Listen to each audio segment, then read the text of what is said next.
Hello, health champions. Today we're going to talk about the top 10 drinks you must avoid.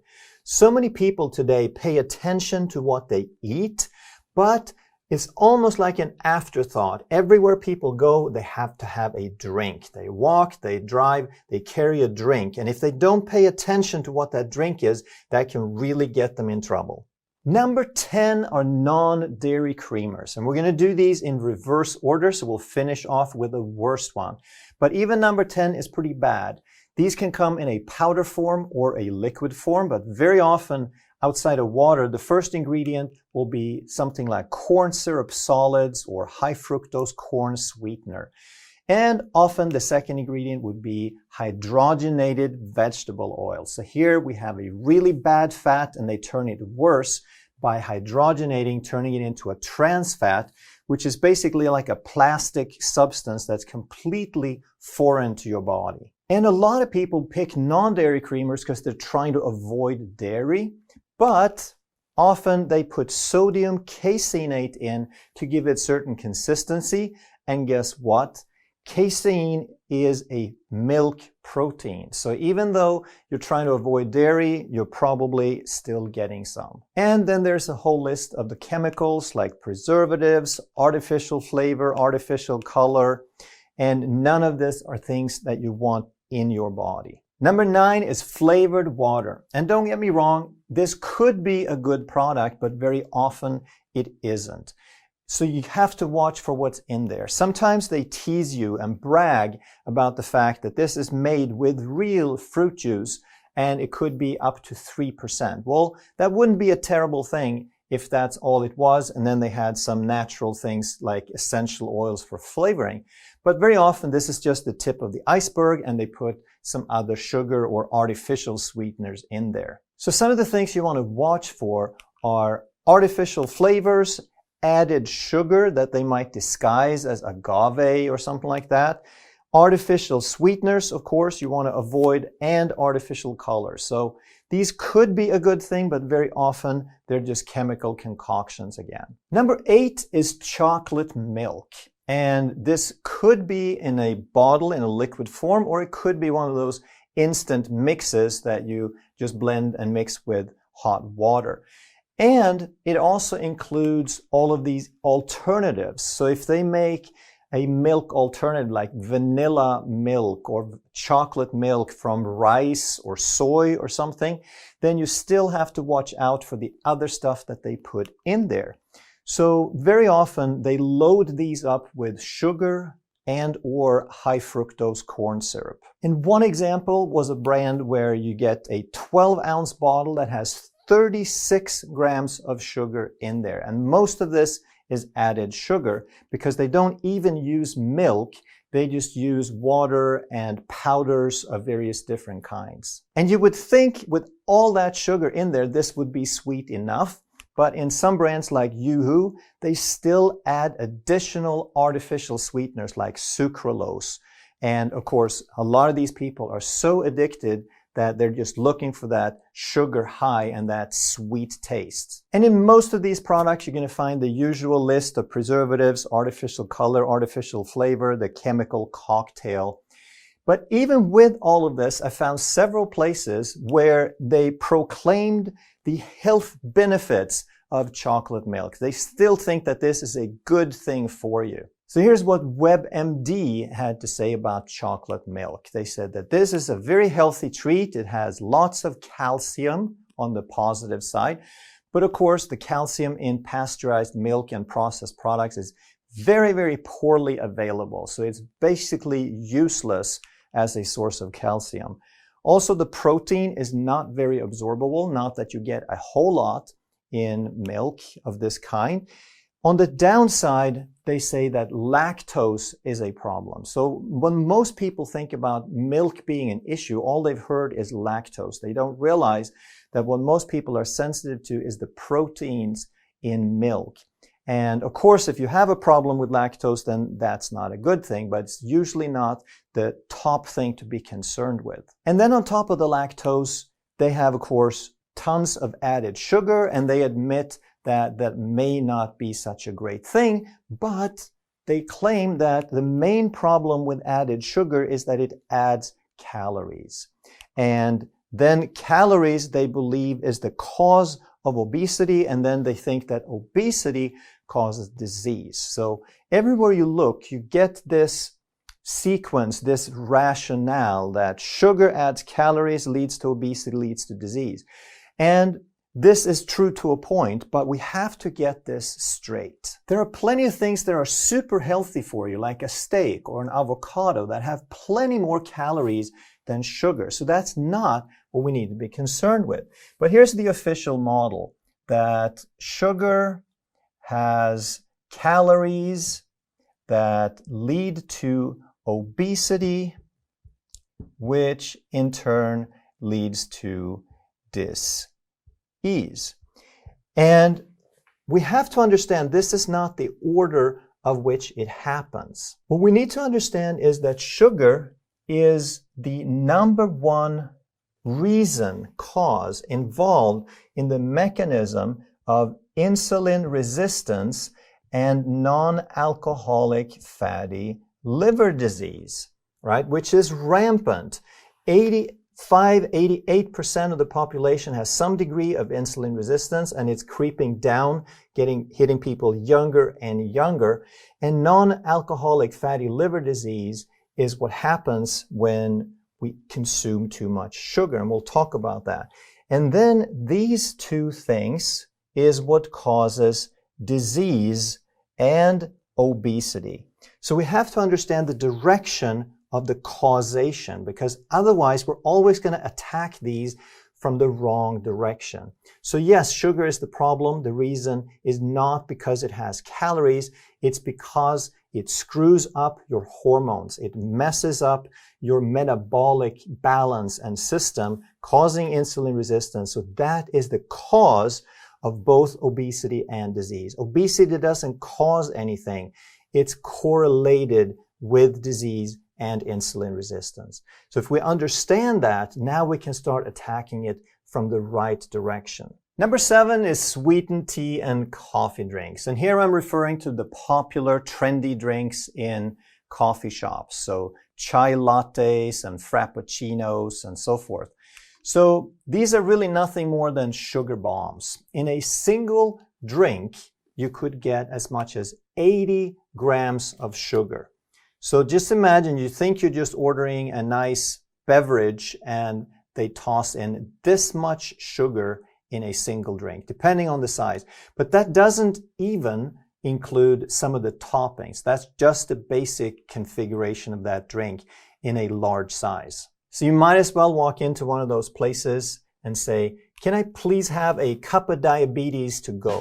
But then, of course, all of those little squirts of syrups and chemical stuff are just nothing but artificial. So there's tons of artificial flavors, artificial colors, artificial anything you want in there. And number 6 is milkshakes. So a lot of people don't feel like their fast food meal is complete without a shake. So they might go and order a Wendy's Frosty, and they get, in the large size, over 80 grams of sugar, just like the bag we saw. But it could be a lot worse. If you go and get the largest size of McDonald's Thick Shake, you're looking at 168 grams of sugar. And here you thought you just ordered a food beverage, and you're getting basically an entire sugar bowl dumped into that. That's also going to come with 1,160 calories in the shake alone. And if there's anything good to say about that, is that at least it would give you a sense of fullness. It's not one of those things that you would order 2 or finish 1 and feel like you have to have another. But why is it that sugar is so bad?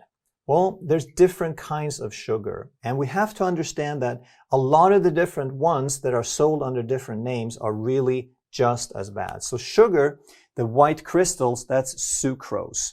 But there's also high fructose corn syrup, there is honey, and there is agave. And there's 100 different names that they use to sell this stuff.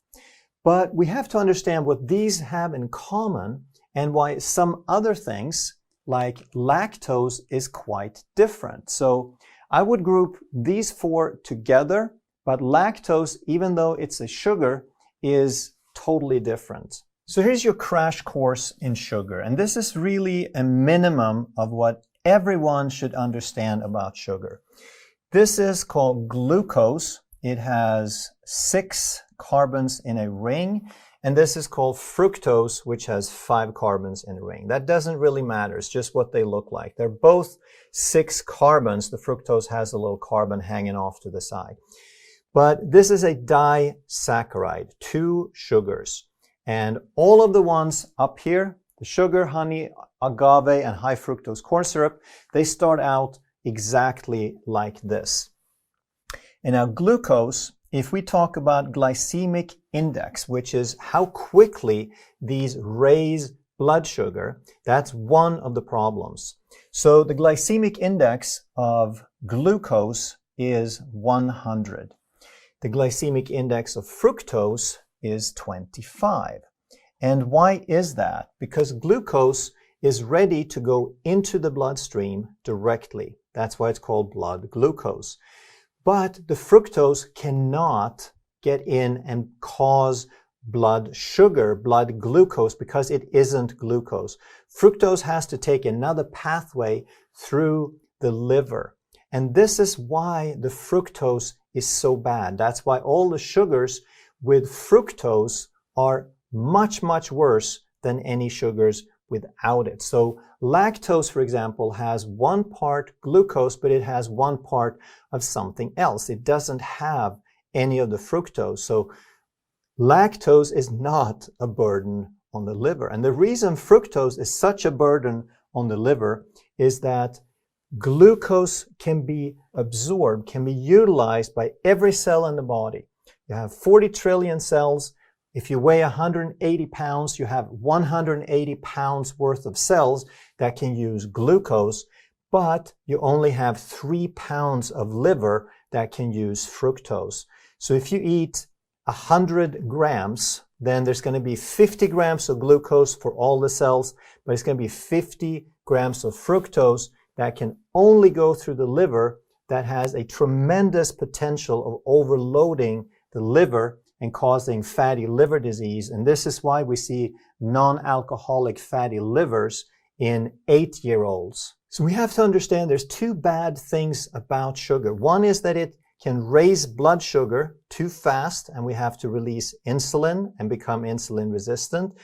But then the other half is that the fructose does damage to the liver and causes insulin resistance another way. So this is the glycemic index for these molecules individually. But if we eat table sugar, now we're going to have these linked together. This is sucrose. It's a disaccharide. When they're swimming alone by themselves, they're called monosaccharides. But disaccharides take just a little bit longer to absorb because we have to split this link before we can absorb it. So the glycemic index for table sugar or sucrose is around 65. If we split this link to make it high fructose corn syrup, so if we split it, now it becomes a syrup like glucose syrup, corn syrup, etc. And now they're absorbed much faster because now we don't have to take the time to break these up. And high fructose corn syrup now has a glycemic index of 87. So this is why high fructose corn syrup is a little bit worse even than sugar, because it has more fructose to damage the liver, but it still raises blood sugar faster. So it's worse on both counts. But don't get fooled now by honey or agave, because they're really just a more natural form of high fructose corn syrup. They really have oftentimes even more fructose than high fructose corn syrup does. So the thing to keep in mind though is if you're metabolically healthy and you're having a teaspoon of honey now and then, not multiple times a day, but here and there, now it is actually relatively good for you because you're not getting enough fructose to clog up the liver and you're not getting enough sweetener to really mess with your blood sugar. And if you understand everything that we just said, now you understand why added sugar is such a fallacy. That on the nutrition labels, we have total sugar and added sugar, and we're told that the only thing we have to worry about is the added sugar. And that is simply not true. It's the exact same molecules. If it's naturally occurring in fruit and we turn it into juice, then we still have the exact same molecules that affect us the exact same way. And the only thing that's slightly worse than sugar and fructose is alcohol, because alcohol can also only be processed by the liver. So it has a tremendous potential to overwhelm the liver and cause fatty liver. And the only real difference between alcohol and fructose is that alcohol is regulated because it has a different form of intoxication. It is mind altering in a different way than sugar is. So sugar is absolutely a mind altering substance, but not in the same way. And that is why alcohol is regulated and sugar is not. And therefore, the difference also between alcohol and sugar is that alcohol is not given to kids, whereas sugar and high fructose corn syrup is in almost everything kids eat. And therefore, we see fatty liver down in the early teens and even pre-teens. So now you see why juice is also on this list of drinks to avoid. Orange juice, for example, has 36 grams of sugar in 12 ounces, or about 3.5 deciliters, which again looks approximately like that. This is a little bit more. I made a bag with 40 grams. So if you take off that much, you got about 36 grams. And now you also understand that the whole notion of added sugar is ridiculous. So orange juice can be sold as 0 added sugar, which is a complete fallacy. It's the exact same sugar as this. And in comparison, Coca-Cola has about 39 grams per 12 ounces. But for some people, that's not even sweet enough, especially kids, because they have no limit to their sweet tooth. So very often they even take fruit juice to start with, and then they sweeten it further to add even more sugar to it. So realize though that I'm not saying you could never ever have any juice. It's just that the way we're consuming it today, where we have access to it 365 days a year, where it's advertised and promoted as a health beverage, where more is better, that is a really bad idea. If we look at it as an occasional treat, if we look at it as a seasonal thing, and we get some oranges and we squeeze them fresh so we have all the enzymes and all that wonderful aroma, and you take 2 oranges maybe, then you're still going to get less than half of that, but it's going to be a small glass. And if you're metabolically healthy and you have that once or twice a week, then I think there could even be some benefit from the nutrients in the orange. Now, if you're diabetic, if you're metabolically unhealthy, then I don't think that's a good idea. I think you should stay away from juice altogether. I think you can have a few berries here and there, but you really should not consume a lot of fruit, and especially not juice. Number 4 is sports drinks like Gatorade. And again, you're going to get tons and tons of sugar here. It's not quite as sweet as a soda or as orange juice, but you tend to drink more because you're trying to replenish fluids. So the bottle might be a little bigger, like 20 ounces, but you get about the same amount of sugar as a glass of orange juice or a Coca-Cola. Now, with Gatorade though, a lot of people drink this for workouts, and they drink it to replenish fluids and electrolytes. That's how it's sold and promoted. So if you drink a lot of this, and it wouldn't be too hard to drink something like half a gallon, which is 1.8 liters, and then you're looking at 115 grams of sugar along for the ride. Even though you think you might just be drinking electrolytes and water to replenish what's being lost, you're also getting a hefty amount of sugar. And of course, like most of these commercial drinks, you're also getting a bunch of chemicals like artificial flavor, artificial colors. Like we saw before, there are other drinks that have even more sugar, but the problem here is that they're sold and perceived as being healthy, as something that you should take when you work out, even something performance enhancing. So while a lot of people know to avoid soft drinks, for example, they still would gobble up these sports drinks because they think that they need the fluids, they need the electrolytes, and sugar is good for you if you're working out. All, of course, which is a fallacy.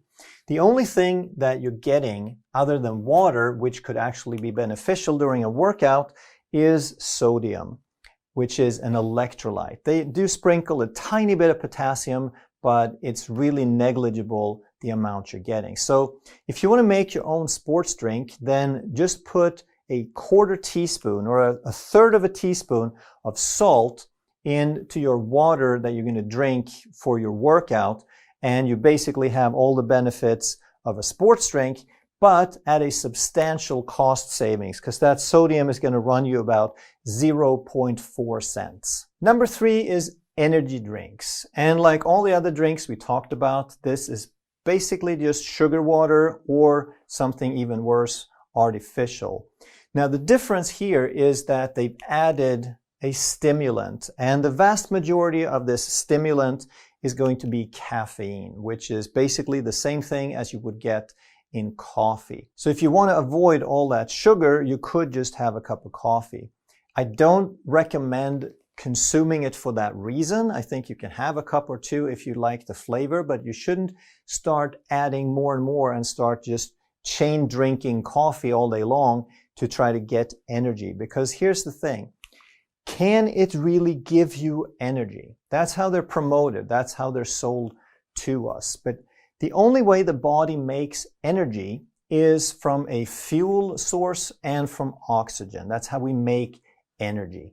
If something gives you the illusion or the perception of having energy, it's because a stimulant changes your priorities and it makes you want to use up some resources up front for the urgent present moment rather than reserving some for later. So in doing that, you deplete yourself. I often use the analogy of a credit card.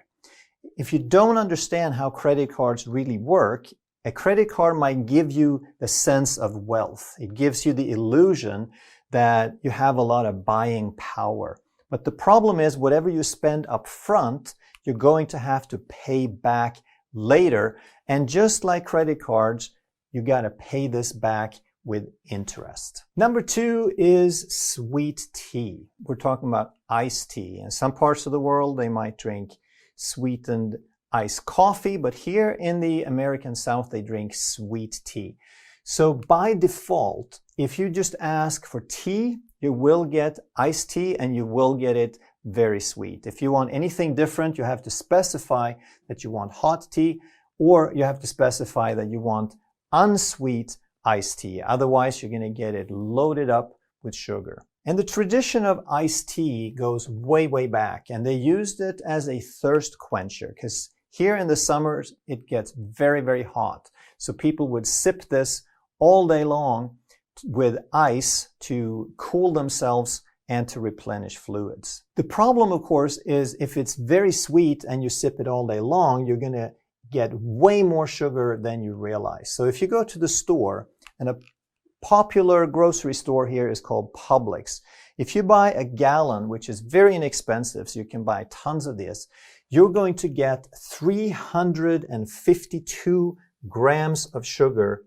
So just imagine one little jug of tea, and they have this much sugar in it along with the tea. Now, you may not go through a whole gallon in a day, but with 32 grams per 12-ounce glass, it's pretty easy to finish one and start drinking the next. And that's a problem with these drinks, is that they don't fill you up at all. It's just a drink, so you don't even pay attention to what you're really consuming. And the number one worst drink, the most toxic thing to stay away from, is soda or soft drinks. And even though we use Coca-Cola as an example, it's not just about Coke, it's all the soft drinks with sugar and high fructose corn syrup in them. One typical can of 12 ounces, like we said, has 39 grams of sugar. And very often this sugar is high fructose corn syrup. And of course, when people learn how bad high fructose corn syrup is, which it is, now they start replacing it with cane sugar. And now cane sugar gets proclaimed as a healthy substitute for high fructose corn syrup, which of course it isn't. High fructose corn syrup is just a little bit worse for the reasons that we talked about. And the reason I put soda here, even though it's not really any worse than any of the sugar bombs that we talked about, they're very, very similar. But the reason I put it number one is that through massive amounts of advertising, billions of dollars every year in promoting these sugary drinks, this has become a way of life in many, many modern cultures, especially in the United States, but this is spreading all over the world, where as a way of life and thinking of it as a thirst quencher, we drink it all day long. We don't even think about it. It has become the default food beverage for so many people. You see it in the stores. They're loading up their carts with soda and they drink it mindlessly, and it's part of every meal. So that's the problem, that it's so pervasive that it is a way of life and it's part of everything that people do. If you enjoyed this video, you're going to love that one. And if you truly want to master health by understanding how the body really works, make sure you subscribe, hit that bell, and turn on all the notifications so you never miss a life-saving video.